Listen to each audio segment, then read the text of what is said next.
तो अब बोरा बेचेंगे सरकारी स्कूल के प्रधानाध्यापक। जी हां, एक और नया फरमान के पाठक के तरफ से तमाम जिले के डीएमओ को भेज दिया गया है और कहा गया है कि अब बोरा बेचना ही पड़ेगा और एक रेट तय कर दिया गया है।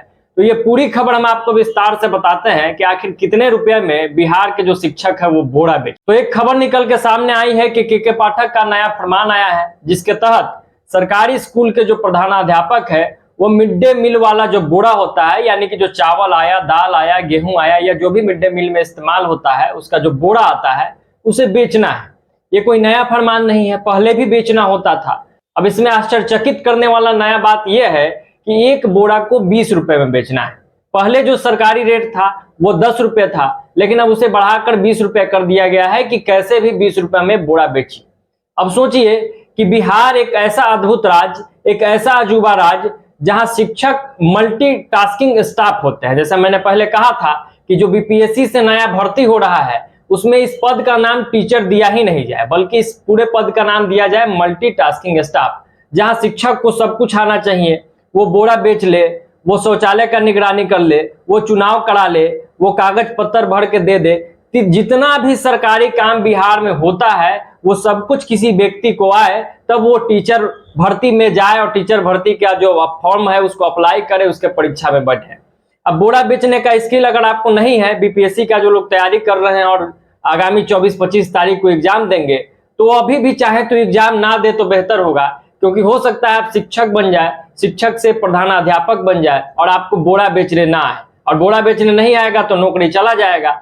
अब सोचिए कि सरकार को यह लगता है कि इतने सालों में बोरा का रेट बढ़ गया होगा, बाकी चीजों का रेट बढ़े या ना बढ़े, बोरा का रेट जरूर बढ़ गया है। अब प्रधानाध्यापक के पास ये मजबूरी है कि वो अपना दिमाग लगाए और सोचे कि भाई अभी ये 10 रुपए वाला बोरा 20 रुपए में कैसे बिकेगा। अब इसके बाद जब के पाठक साहब पूछने जाएंगे तो इन शिक्षकों को कहना चाहिए कि सर मेरा जो पूरा समय था वो बोरा बेचने में चला गया, हम कैसे बच्चों को पढ़ाएंगे, बच्चों के लिए क्या प्लान करना है, इसके लिए समय कहाँ है, कौन टीचर क्लास करा रहा है नहीं करा रहा है, क्लास में जाने के बाद वो पढ़ा रहा है कि नहीं पढ़ा रहा है, इस बात की निगरानी करने के लिए समय तो होना चाहिए हेडमास्टर के पास। लेकिन हेडमास्टर यहाँ चपरासी भी बन गया है, हेडमास्टर यहाँ भंसिया भी बन गया है, हेडमास्टर यहाँ व्यापारी भी बन गया है। तो यही पूरे बिहार का हाल है और के पाठक का नया नया फरमान आ रहा है। कुछ फरमान उसमें से ठीक भी था, जैसे छात्रों की जो उपस्थिति की बात है वो बहुत सही फरमान है, जो लगातार निगरानी हो रहा है, अच्छे पढ़ाई की बात की जा रही है,